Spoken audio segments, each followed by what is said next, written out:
Hello viewers, ನಮಸ್ಕಾರ ಎಲ್ಲರಿಗೂ. ರೂಪಾಗೌಡಾಸ್ ಕಿಚನ್ಗೆ ಎಲ್ಲರಿಗೂ ಸ್ವಾಗತ. ನಾನು ರೂಪಾಗೌಡ. ಇವತ್ತು ನಾನು ಸಿಂಪಲ್ ಆಗಿರ್ತಕ್ಕಂಥ ಒಂದು ಕಾಯಿ ದೋಸೆನ ಪ್ರಿಪೇರ್ ಮಾಡ್ತಿದ್ದೀನಿ ಫ್ರೆಂಡ್ಸ್. ನೀವೆಲ್ಲರೂ ಮಾಡಿರ್ತೀರ ಅನಿಸುತ್ತೆ, ಬಟ್ ಈ ರೀತಿ ಆಗಲೂ ಒಂದು ಸರ್ತಿ ಮಾಡಿ ನೋಡಿ. ತುಂಬಾ ಸಾಫ್ಟಾಗಿ ತುಂಬ ರುಚಿಯಾಗಿ ಒಂದು ದೋಸೆನ ನೀವು ಹಾಗೆಯೇ ತುಂಬ ಇನ್ಸ್ಟೆಂಟ್ ದೋಸೆ ಅಂತಲೇ ಹೇಳ್ಬೋದು. ಬೇಗನೆ ಆಗಿಬಿಡುತ್ತೆ. ಸೊ ಕಡಿಮೆ ಸಮಯ ಇದ್ದಾಗ ದೋಸೆ ಐಟಮ್ ಏನಾದರೂ ಮಾಡಬೇಕು ಅಂದರೆ ನೀವು ಇದನ್ನು ಮಾಡ್ಕೊಳ್ಬೋದು. ಇದನ್ನು ಹೇಗೆ ಮಾಡೋದು ಅಂತ ನೋಡೋಣ ಬನ್ನಿ. ನಾನಿಲ್ಲಿ 1 ಗ್ಲಾಸಷ್ಟು ಅಕ್ಕಿನ ತೊಗೊಂಡು ಅದನ್ನು ಚೆನ್ನಾಗಿ ತೊಳೆದಿಟ್ಟಿದ್ದೀನಿ. ಓವರ್ ನೈಟ್ ನೀವು ಇದನ್ನು ನೆನೆಸಿಟ್ಕೊಳ್ಬೇಕು. ಯಾವುದೇ ಅಕ್ಕಿ ಆದ್ರೂ ಪರವಾಗಿಲ್ಲ, ಹಾಕ್ಕೊಳ್ಳಿ. ಈಗ ಓವರ್ ನೈಟ್ ನೆಂದಿದೆ. ಸೊ ಇವಾಗ ಈ ಅಕ್ಕಿ ಚೆನ್ನಾಗಿ ನೆಂದಿದೆ. ಸೊ ಇವಾಗ ನಾನು ಇದನ್ನು ರುಬ್ಕೊಳ್ತೀನಿ. ಸೊ ಬೆಳಿಗ್ಗೆ ಇದನ್ನು ರುಬ್ಕೊಳ್ತಾ ಇದ್ದೀನಿ ಫ್ರೆಂಡ್ಸ್. ಫೈನ್ ಪೇಸ್ಟಾಗಿ ಇದನ್ನು ರುಬ್ಕೊಳ್ಳಿ. ನೀರೆಲ್ಲ ಚೆನ್ನಾಗಿ ತೊಳೆದು ಇನ್ನೊಂದು ಸರ್ತಿ ನೀವು ಮಿಕ್ಸಿ ಜಾರಲ್ಲಿ ಹಾಕ್ಕೊಂಡು ಫೈನ್ ಪೇಸ್ಟಾಗಿ ರುಬ್ಕೊಳ್ಬೇಕು. ಸೊ ಇದು ರುಬ್ಬಾದಮೇಲೆ ಆ ಒಂದು ಮಿಶ್ರಣನ ನಾನು ಒಂದು ಬೌಲಿಗೆ ಹಾಕ್ಕೊಳ್ತಾ ಇದ್ದೀನಿ. ಹಾಗೆ ಯಾವ ಲೋಟದಲ್ಲಿ ತೊಗೊಂಡಿದ್ದೀರೋ ಅದರಲ್ಲೇ 3/4 ಭಾಗದಷ್ಟು ಕಾಯಿ ಪೀಸಸ್ನ ನಾನಿಲ್ಲಿ ತೊಗೊಳ್ತಾ ಇದ್ದೀನಿ. ತೆಂಗಿನಕಾಯಿ ಚೂರುಗಳನ್ನ ಹಾಕ್ಕೊಳ್ತಾ ಇದ್ದೀನಿ. ಹಾಗೆ 1 ಟೇಬಲ್ ಸ್ಪೂನಷ್ಟು ಸಕ್ಕರೆನ ಹಾಕ್ಕೊಂಡು ನುಣ್ಣಗೆ ಇದನ್ನು ರುಬ್ಬಿಟ್ಕೊಳ್ಬೇಕು.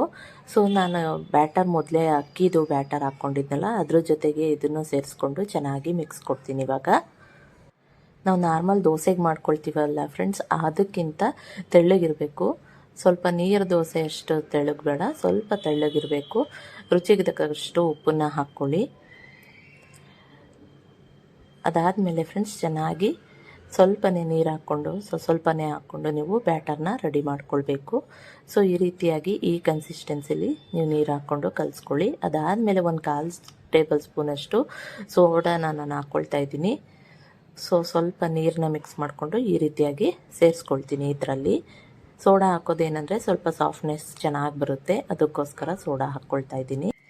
ಈ ರೀತಿ ಸೋಡಾ ಹಾಕ್ಕೊಂಡು ಚೆನ್ನಾಗಿ ಮಿಕ್ಸ್ ಕೊಟ್ಟು ನೀವು ತಕ್ಷಣವೇ ದೋಸೆ ಬೇಕಾದರೆ ಮಾಡ್ಕೊಳ್ಬೋದು, ಇಲ್ಲ ಸ್ವಲ್ಪ ಹೊತ್ತಾದ್ಮೇಲೂ ಕೂಡ ಮಾಡಿಕೊಂಡ್ರು ಚೆನ್ನಾಗಿ ಬರುತ್ತೆ ಫ್ರೆಂಡ್ಸ್. ಇಲ್ಲಿ ನಾನು ಸ್ವಲ್ಪ ಕೊತ್ತಂಬರಿ ಸೊಪ್ಪನ್ನ ಸಣ್ಣದಾಗಿ ಹೆಚ್ಕೊಂಡು ಹಾಕ್ಕೊಳ್ತಾ ಇದ್ದೀನಿ. ಇದು ಆಪ್ಷನಲ್ಲು. ನೋಡಿ, ತವ ಚೆನ್ನಾಗಿ ಕಾದ ಮೇಲೆ ಈ ರೀತಿಯಾಗಿ ನೀವು ದೋಸೆನ ಹಾಕ್ಕೊಳ್ಬೇಕಾಗುತ್ತೆ. ಸೊ ಈ ರೀತಿಯಾಗಿ ಹಾಕ್ಕೊಂಡು 1 ಸ್ಪೂನ್ ಎಣ್ಣೆ ಅಥವಾ ತುಪ್ಪನ ಇದ್ರ ಮೇಲೆ ಈ ರೀತಿಯಾಗಿ ಅಪ್ಲೈ ಮಾಡ್ಕೊಳ್ಳಿ. ಸೊ ಮಾಡಿಕೊಂಡು ಇದ್ರ ಮೇಲೆ ಲಿಡ್ನ ಕ್ಲೋಸ್ ಮಾಡಿ 1 ನಿಮಿಷ ಬೇಯಿಸ್ಕೊಳ್ಳೋಣ. ಹತ್ತತ್ರ 1 ನಿಮಿಷ ಬೇಯಿಸ್ಕೊಂಡ್ರೆ ದೋಸೆ ತುಂಬ ಚೆನ್ನಾಗಿ ಬರುತ್ತೆ. ಅದಾದಮೇಲೆ ನೀವು ಅದನ್ನು ದೋಸೆನ ಟರ್ನ್ ಮಾಡಿಕೊಂಡು ಇನ್ನೊಂದು ಸೈಡು ಕೂಡ ಬೇಯಿಸ್ಕೊಳ್ಬೇಕು. ನೋಡಿ ಫ್ರೆಂಡ್ಸ್, ಈ ರೀತಿಯಾಗಿ ಟರ್ನ್ ಮಾಡಿಕೊಂಡು ಇನ್ನೊಂದು ಸೈಡೂ ಒಂದು ಅರ್ಧ ಸೆಕೆಂಡ್ ಒಂದು ಅರ್ಧ ನಿಮಿಷ ಬೇಯಿಸ್ಕೊಂಡ್ರೆ ಸಾಕು. ಸೊ ದೋಸೆ ತುಂಬ ಸಾಫ್ಟಾಗಿ ಚೆನ್ನಾಗಾಗುತ್ತೆ ಫ್ರೆಂಡ್ಸ್. ಇದೇ ರೀತಿ ನಾನು ಒಂದು 3-4 ದೋಸೆನ ಇವಾಗ ನಿಮಗೆ ಮಾಡಿ ತೋರಿಸ್ತೀನಿ. ಸೊ ನೀವು ಈಸಿಯಾಗಿ ಇದನ್ನು ಮಾಡ್ಕೊಳ್ಬೋದು ಫ್ರೆಂಡ್ಸ್. ಬೇಗನೆ ಆಗುವಂಥ ಒಂದು ರೆಸಿಪಿ. ಏನಂತ ಹೇಳಿದ್ರೆ, ಅಕ್ಕಿ ಒಂದು ಮಾತ್ರ ನೈಟ್ ನೀವು ಮಲ್ಗೋ ಮುಂಚೆ ನೆನೆ ಹಾಕಿ ಮಲ್ಕೊಂಡ್ರೆ ಬೆಳಗ್ಗೆ ಬೇಗ ಟಿಫಿನ್ ರೆಡಿ ಆಗುತ್ತೆ. ಸೊ ಇದನ್ನು ಕಾಯಿ ಚಟ್ನಿ ಜೊತೆ ಚೆನ್ನಾಗಿ ಮ್ಯಾಚ್ ಆಗುತ್ತೆ ಫ್ರೆಂಡ್ಸ್. ತುಂಬ ಚೆನ್ನಾಗಿರುತ್ತೆ ಈ ಒಂದು ದೋಸೆ. ದಯವಿಟ್ಟು ಒಂದು ಸರ್ತಿ ಟ್ರೈ ಮಾಡಿ ನೋಡಿ. ಹಾಗೆಯೇ ನಿಮಗೆ ಈ ಒಂದು ವಿಡಿಯೋ ಇಷ್ಟ ಆಯಿತು ಅಂದರೆ ಲೈಕ್ ಮಾಡಿ, ಶೇರ್ ಮಾಡಿ. ನನ್ನ ಚಾನಲ್ಗೆ ಸಬ್ಸ್ಕ್ರೈಬ್ ಆಗಿಲ್ಲ ಅಂದರೆ ದಯವಿಟ್ಟು ಸಬ್ಸ್ಕ್ರೈಬ್ ಮಾಡ್ಕೊಳ್ಳಿ. ಬೆಲ್ ಐಕಾನ್ ಸಹ ಕ್ಲಿಕ್ ಮಾಡ್ಕೊಳ್ಳಿ ಫ್ರೆಂಡ್ಸ್. ಯಾವುದಾದ್ರೂ ಹೊಸ ರೆಸಿಪೀಸ್ನ ಅಪ್ಲೋಡ್ ಮಾಡ್ತಿರುವಾಗ ನಿಮ್ಗೆ ನೋಟಿಫಿಕೇಷನ್ ಸಿಗುತ್ತೆ. ನೋಡಿ ಫ್ರೆಂಡ್ಸ್, ಈ ರೀತಿಯಾಗಿ ಒಂದು 4 ದೋಸೆನ ನಾನು ಮಾಡ್ಕೊಂಡಿದ್ದೀನಿ. ತುಂಬ ಚೆನ್ನಾಗಿ ಬಂದಿದೆ ಫ್ರೆಂಡ್ಸ್ ಇದು ದೋಸೆ.